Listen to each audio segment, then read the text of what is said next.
Welcome to all our viewers. Shalom. In his upcoming lecture, Dr. David B. Levy will trace the tradition of texts relating to the Aseret Hadibrot, the Ten Commandments, that the rabbis from Rabbi Simlai, a 3rd century Amora, to the Kabbalists, the Mekubalim of Tzfat in the 16th century, show contain all of the Taryag HaMitzvot. Aseret Hadibrot, the Ten Commandments, emanate the 613 Taryag HaMitzvot. Rabbi Simlai notes in the Talmud, in Tractate Makot, page 23b, that the Taryag were revealed to Moses on Mount Sinai in the form of 365 prohibitive precepts corresponding to the days of the year, and 248 positive precepts corresponding to the number of limbs in the human body. Ergo, by inference, one should perform all 613 mitzvot with the limbs of the body throughout the calendrical year. Dr. Levy will note how Taryag lists circulate in the Masoretic period known as Azharot, or negative commandments, in poetic form read on Shavuot. Dr. Levy will touch on many Taryag in both poetic Azharot form and in subject classification in key works such as Rambam Maimonides, Ramban Nachmanides, and the Tashbaz, who serves as a machriya, or decisor between the Rambam and the Ramban. Dr. Levy will wrap up with the importance of the 10 Commandments of the Aseret Hadibrot to the Kabbalists, the Mekubalim of Tzfat in the 16th century. We hope you enjoy the lecture. Thank you, Rabbi Weisblum, for the chance again to offer a sheer lecture on your YouTube channel. I appreciate the invitation. And thank you, Alita Portnoy, for that wonderful introduction. Tonight we will be considering the Aseret Hadibrot, the 10 Commandments, particularly from the way they've been refracted in the rabbinic reception history in the Azerot form of poems that recapitulate the 613 Commandments, and also in sefarim such as the Rambam, Maimonides, Nachmanides, the Ramban, and also the Tashbaz, Rabbi Shimon Tzemach Duran, who also wrote their own subject classification of the 613 mitzvot. The reason the 613 mitzvot are relevant is because as early as Rabbi Simlai, a 3rd century Amora, it's argued that the 365 days of the year are the negative commandments, correspond to the negative commandments, and the limbs of the body, 248 of them, correspond to the positive commandments. So Rabbi Simlai drew the connection that in the 10, in the Aseret Hadibrot, there are emanated, so to speak, in the Lashon of the Mekubalim and Tzfat in the 16th century, the whole Taryag. I should note a very important fact. The Rambam was opposed in the Shul when the Aseret Hadibrot are laid in Shemot 20 and later in Devarim, that people stand up, which is the custom in Ashkenaz.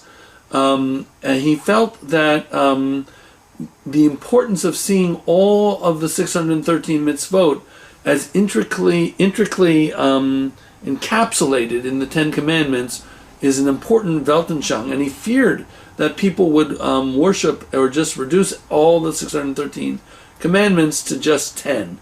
So that's an important caveat of the Rambam. And in fact, his concerns were justified. Rambam living 1135 to 1204. Before him, there was a community in Fostat, Payum, from which the Nash Papyrus derives.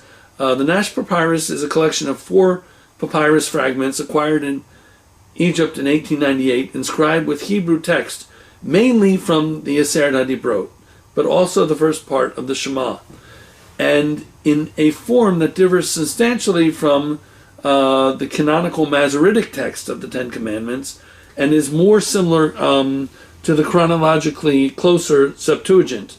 The important thing, however, is that this community seemed to place much importance on the Ten Commandments, and maybe the Rambam was justified in feeling people would forget the other, what would it be, 613 minus 10, 603 commandments. It has been suggested that the text of the Papyrus, Nash Papyrus, might have been the daily worship of a living Jewish community in Egypt at the time, which is what the Rambam's fear was. The fragments comprise a single sheet and are not part of a scroll. The papyrus is of unknown provenance, although it is allegedly from Fayum, Egypt. Though dated by Cook to the 2nd century CE, subsequent reappraisals have pushed the date of the fragments back to 150 to 100 BCE.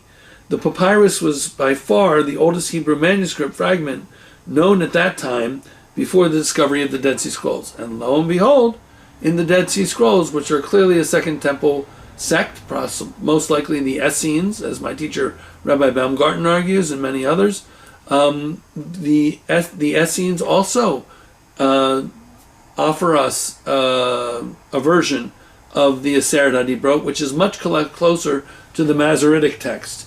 And lo and behold, in the Cairo Geniza, which is from the Ibn Ezra synagogue in Cairo Fostat, where Rambam was the rabbi and many others subsequently, we also have a Kines from Rabbi Ibn Ezra, where he laments that people brought on troubles because Dibor velo yihiyeh, that you shall not have other gods, and he sees idolatry as a problem that has led to misfortune, which is related to my lecture on the idolatry of the technological revolutions and technocracy that it spurned, and our need to follow Torah tried and true principles of the Chafetz Chaim's Hilchot Isurei Lashon Hara and Rechilut, and as well as Musar principles to counter the dangers of the unethical behaviors that sometimes one finds in the internet. But be that as it may, for you, photos of the Ten Commandments from the Dead Sea Scrolls, and then next in chronology the Nash Papyrus, which is also dated 150 to 100 BCE, and then the later Cairo Geniza Kines of Ibn Ezra. If I could mention an important thing about Ibn Ezra, his Kines is called Evka B'mar Nefesh Ve'ekon Nena. I cried with bitterness in my soul. And the poem goes on, but to make a long, beautiful lament, a dirge, a Kines short, it's the key line, Dibor velo yihiyeh, that they had the Ten Commandments, but they did not follow the second of the Ten Commandments of worshiping idols, which might be in the context of the Crusaders, because, Maimonides, who was friends with Ibn Ezra, how should I put it, Rabbi Moshe Israelis, the Ramah, considered Christianity a monotheism, but I'll put it delicately, the Rambam preferred to live amongst Muslims who were scientists in Cairo Fostat, rather than be the court physician of Richard the Lionheart in England. And the Rambam specifically mentions that he did not want to be in an environment where people bowed down in the niches of cathedrals to statues and so forth. With that said, we will begin this year on the importance of the Aseret Hadibrot and how they emanate the Taryag HaMitzvot. A summary of the history of the development of the Taryag. The number is known as a mnemonic. Taryag, Tav is 400, Resh is 200, Yud is 10, and Gimel is 3. That's 613. That the written Torah contains 613 mitzvot, and this evolution of this tradition that the Ten Commandments contain the Taryag spans from the Amoraim, the Saboraic, Gaonic, Rishonim, and Achronim times. The three main divisions of law around which the 613 mitzvot classify are Doraita, laws from the Pentateuch, Divrei Sofrim, laws deduced by means of the 13 hermeneutical principles of Rabbi Ishmael, and Dorabanan, laws of rabbinic origin. Alita cited very succinctly and wonderfully, I'm going to say it again because it's such an important Gadata. In Makot 23b, Rabbi Simlai, a 3rd century Amora, notes that the 360 prohibitive commandments are likened to the days of the solar year. Remember, I gave that talk on the organization of the Jewish calendar. And also the 248 positive precepts correspond to the number of limbs in the body. And the Rabbi Simlai suggests that the 10 commandments include all of the 613. I should mention what we're not going to do tonight, but is a very important method, is people compare the appearance of the 10 commandments in Shemot 20 with the 10 commandments in Devarim. And we note in Shemot, I think it says Zachor at Yom Shabbat L'Kodsho, and in Devarim it says Shemor at Yom HaShabbat L'Kodsho. But there's actually a Gemara in Shavuos, in Oz, that which gets taken up into L'Chad Dodi, the work by Rabbi Shlomo Alkabatz from Sfat. Shemor v'zachor b'dibor echad, hishmiyanu kel ha'miuchad, Hashem echad u'shemo echad, Hashem u'tifer v'letila. So, safeguard and remember is a single utterance, b'dibor echad, and that was an important unification or alphabung that the rabbis understood that the later literary critics of the documentary hypothesis did not. For instance, they held that, Jethro and Hobab have 2 different names. Well, the Midrash long before said Jethro had 7 names. So the rabbis are constantly doing unifications to show that the text is a coherent whole and is lucid, and there are not contradictions of different tribal schools that, although inspired divinely, is a human product. And that is a great thing that Rabbi Shimshon Raphael Hirsch and Umberto Costudo and others recognized in the dangers of the liberal interpretations of the text by influence from the documentary hypothesis, because to deny Torah from Sinai is basically a fundamental principle of the Rambam in the Yud Gimel Ikarim, and it's also a basic fundamental for Emunah and B'tachon, and also the Jewish tradition as practiced in Halacha. So now let's get on with the evolution of the Taryag.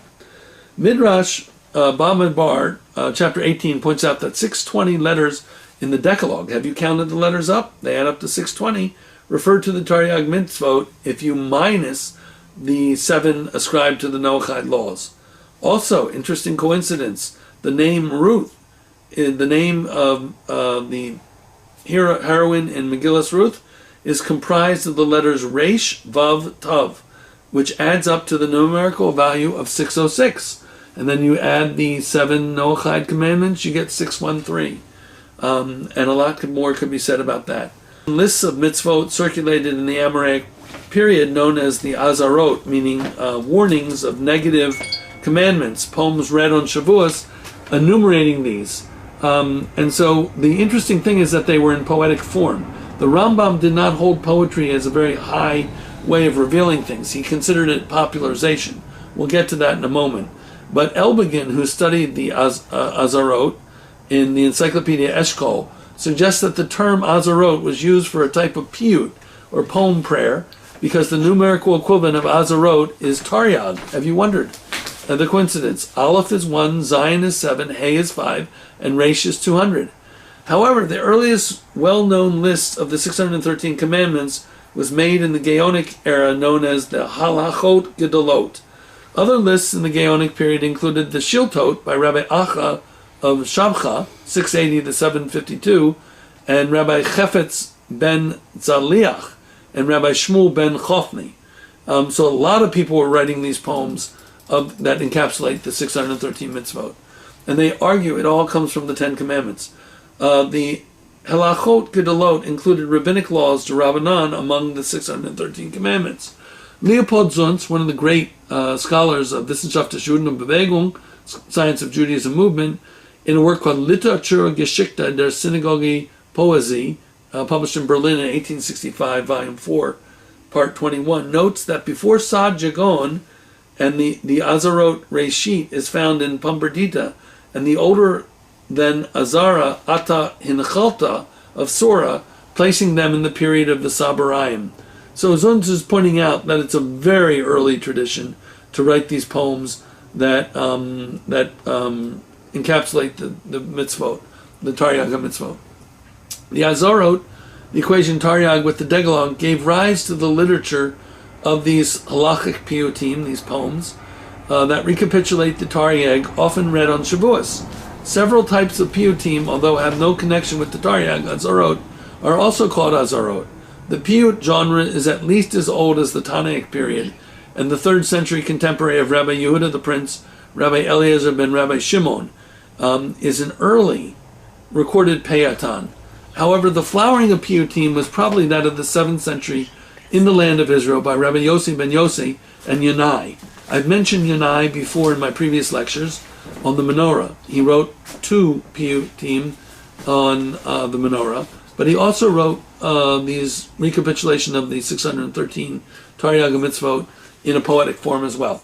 The Geonim who fixed the order of prayer sometimes fought against the inclusion of additions of piyutim from their older tefillah. I should correct myself. According to tradition, the Anshe Knesset HaGedolah, which included Mordecai and Boaz and other important leaders, they fixed the order of prayer. But from Zunz's perspective, historically, he sees the Gaonic times as crucial for the evolution of the Siddur.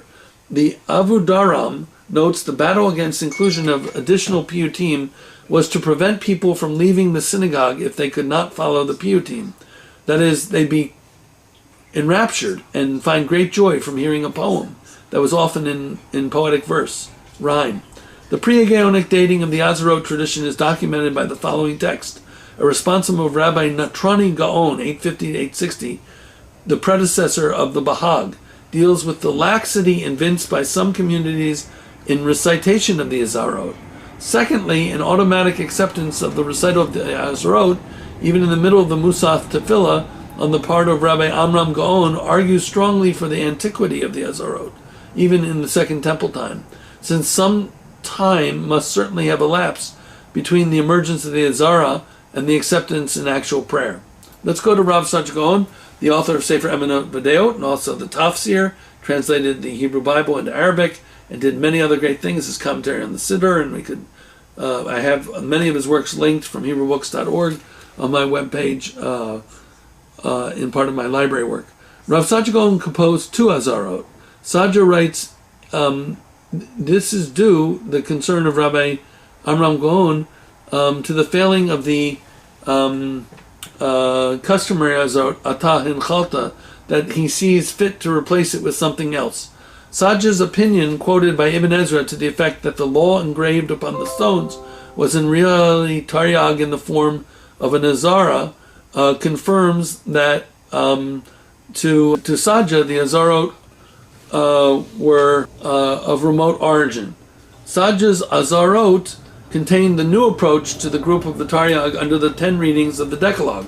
Other famous Azarot, such as Rabbi Elijah Hazaken's Emet, Yehageh Hiki, and Rabbi Isaac Alger-Bologna's Izeh Mekom Bina, follow independent arrangements. Some later Taryag lists, such as that of Rabbi David Vital's Keter Torah, take each letter of the Decalogue to represent a member of the Taryag and then construct a 613-line poem. Isn't that neat? A poem that's 613 lines. Each containing one mitzvah and each line commencing with the letters of the Decalogue as they appear in the text. The Baal Halachot Gedolot is not the originator of the Taryag lists, but he was preceded by the Azarot, which were widespread at the time of the Bahag. The Bahag used the widespread Azarot tradition for his own purposes. The Rambam, Sefer HaMitzvot. This is a seminal work that is the benchmark in the field. The Rambam did not like poetry. He considered it lower, little above history, and he considered obviously philosophy higher. And Maaseh HaMerkavah was metaphysics, that branch of philosophy, and Maaseh Breshit was the understanding of, from a Jewish philosophic perspective, of physics. He states that in the Sefer Moreh HaNevuchim.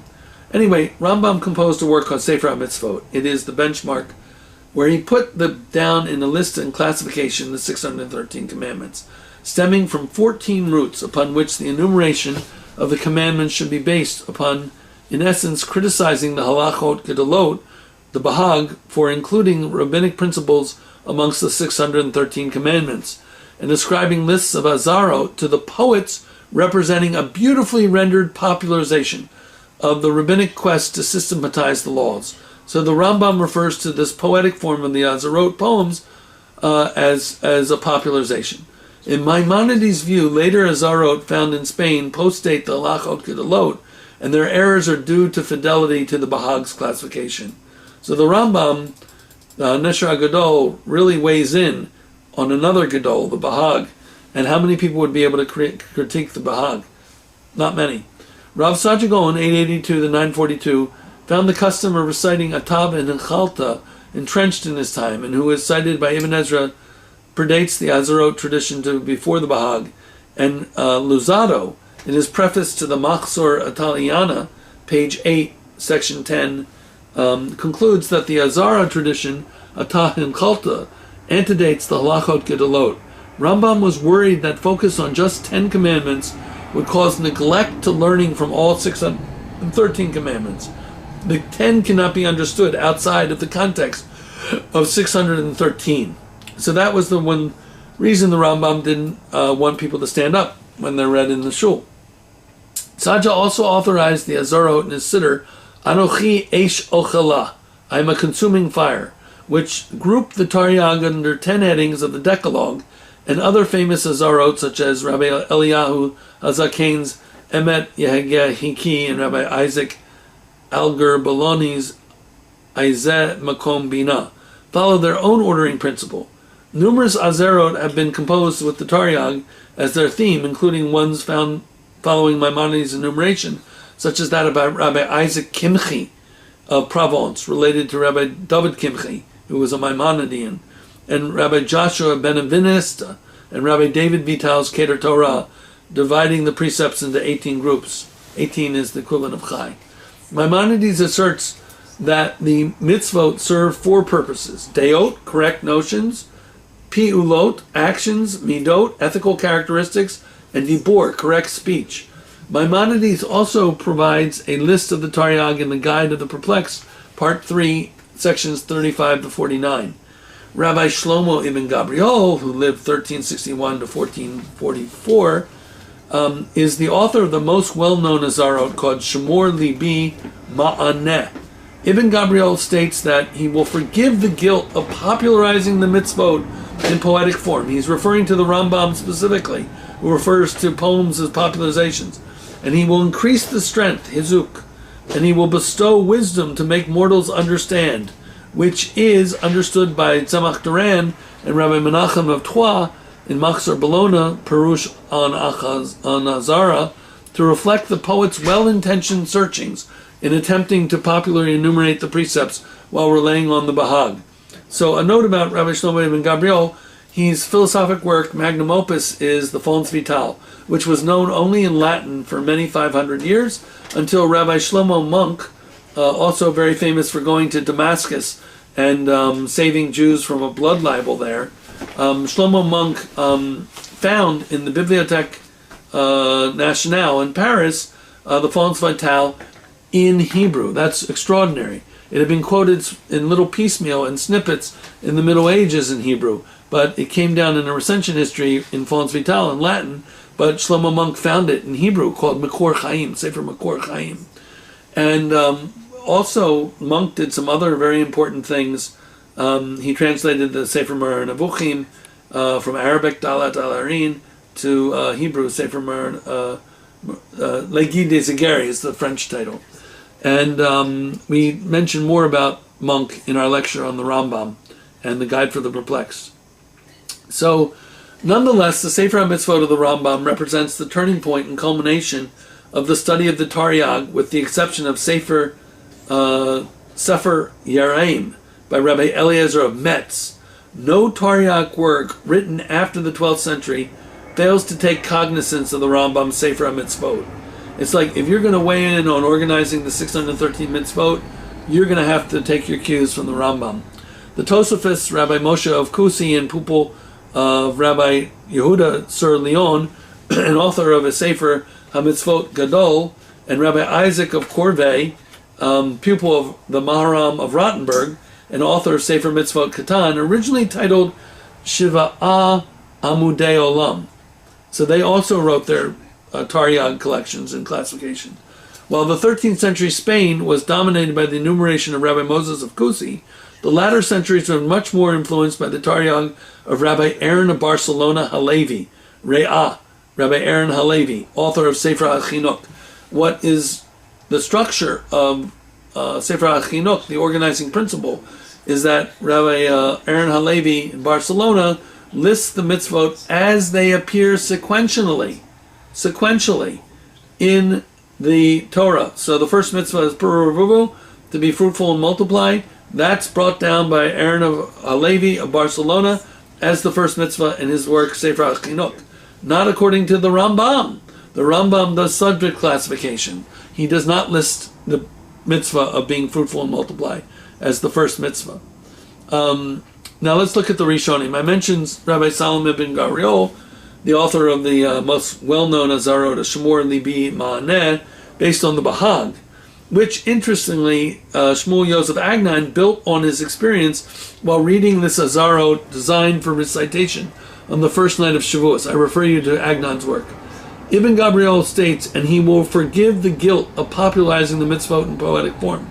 He's again referring to the Rambam regarding poetry as popularization. And he will increase the strength, and he will bestow the wisdom to make mortals understand, which is understood by Duran and Rabbi Menachem Atroah to reflect the poet's well-intentioned searchings.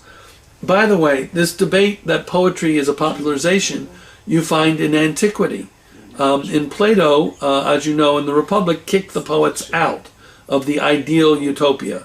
He felt that poetry could devolve into emoting and working up crowds that really is not based on true knowledge, but is based on emotion and stimulum and appeal to the senses through the most fundamental senses of touch, taste, smell, and so forth like that. And true, as late as Leo Strauss, who was born in Berlin, he wrote a work on Spinoza, and he notes that the debate between poetry and philosophy for the Rambam, and Strauss was an interpreter of the Rambam in a modern vein, the Rambam holds that poetry must be ministerial to philosophy.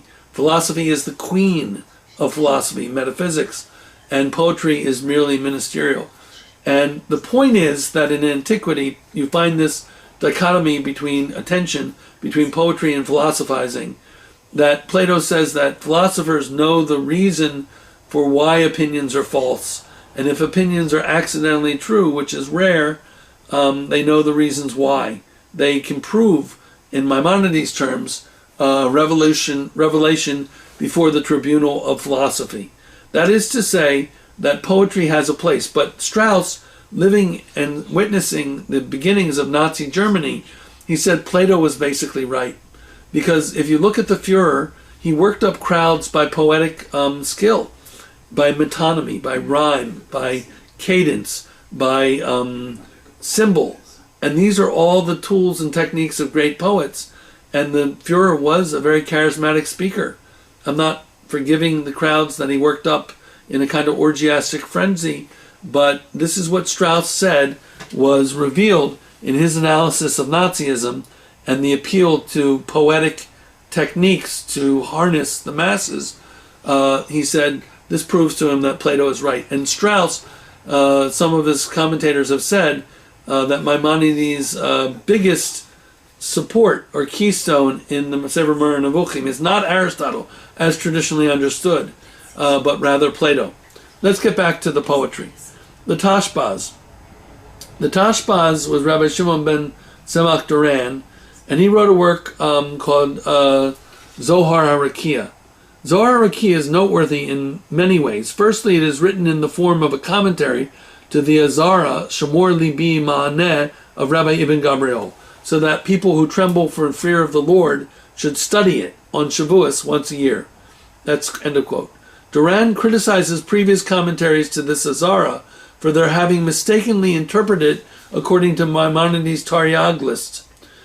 Since Gabriel followed the Bahag, Duran remains faithful to this fact of the Bahag, while still acknowledging the unquestionable authority of the Neshar Gadol, Rambam.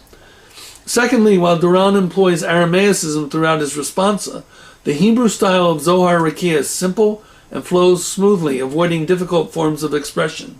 Thirdly, Duran's work's uniqueness is in the actual treatment of the precepts. Rambam, Maimonides, and Nachmanides, Ramban, opinions are treated briefly, and the essential proofs and objections to each are given. Throughout, clarity prevails.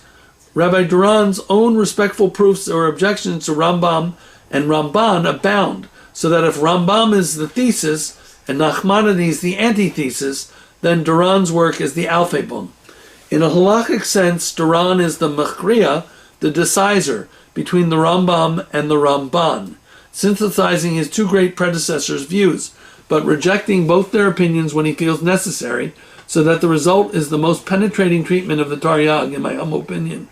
Thus, Rabbi Duran, the Tashbaz, is forced to include 24 positive precepts and 18 prohibitions that appear in neither the Rambam or the Ramban.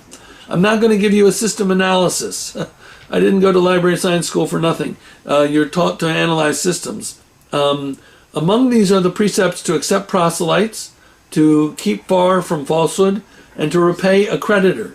In a number of instances, Duran put forth his own views of what should be counted as a commandment and what is not to be counted as a precept with regards to the predecessors Rambam and Ramban, i.e. he adds precepts to, now this is my system analysis, he adds precepts to Rambam, number 32, number 157, number 216, and other places in place of number 107 of Rambam, and replaces 10 precepts of the Rambam, number 237, with 1, to judge righteously, etc. Duran also includes number 9 of Rambam and number 8 of Ramban, and has an additional prohibition on Rambam, number 72, includes number 104 and 105 of the prohibitions in 102 and 103, has 2 prohibitions for Rambam, number 184. The fourth distinguishing feature of Duran's work is its hidden mystical esoteric quality, although it is fundamentally halakhic work. In the mysticism is hinted at in his introduction, which I've written about elsewhere. If you're interested in a system analysis of what the Tashbaz does in reconciling Rambam and Ramban, see my schematic, spreadsheet, or the differences and the enumerations. Now, Kabbalist's understanding of the Taryag emanating from the 10 Aseret Hadibrot. The flowering of Lurianic Kabbalah in Safed gives birth to the Taryag of Rabbi Isaiah Horowitz, the Shlah, ordained by Yaakov Barab, who lists the precepts in the order they appear in the Torah, divided into 3 parts: Ner Mitzvah, 2, Torah Or, and 3, Der Chaim Tochecha Musar, thereby mingling positive and negative precepts, who was followed by Rabbi Shabbatai Cohen in the latter's Poel Tzedek. Another work stemming from the mystical environment of Safed is the work titled Charedim by Rabbi Eliezer Azkari, published in Venice in 1959. Moses de Leon, or an Or Zarua, manuscript Oxford, Ori 318, and Sefer Harimon, MS David Oppenheimer, number 731, was an open mystic who also wrote on the Taryag, such as Ezra HaMekubal, followed by Rabbi Menachem Rekanti. Rekanti also did. And Rabbi Isaac Luria, the Ha'ari HaKodesh, in Ta'amei HaMitzvot, the Ha'ari, forming part 3 of Nof Etz Chaim, published in Salonika in 1852. And Rabbi Moshe Cordovero, the Ramak, in Ta'amei HaMitzvot, see Shem HaGedolim, Part 11, number 94, and the Masudat David of Radbaz, Zalkoa, published in Zalkoa 5622, the Hebrew date.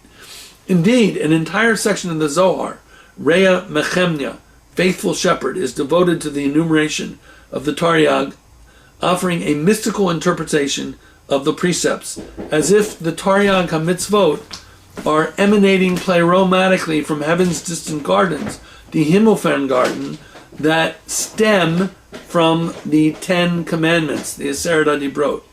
So you can see that the mystics in Sfat extend the concept underlying the Gemara of Rabbi Simlai that all 613 mitzvot stem from the Decalogue. I thank you so much for listening on the YouTube channel of Rabbi Weisblum, who I thank again for the chance to present. Thank you.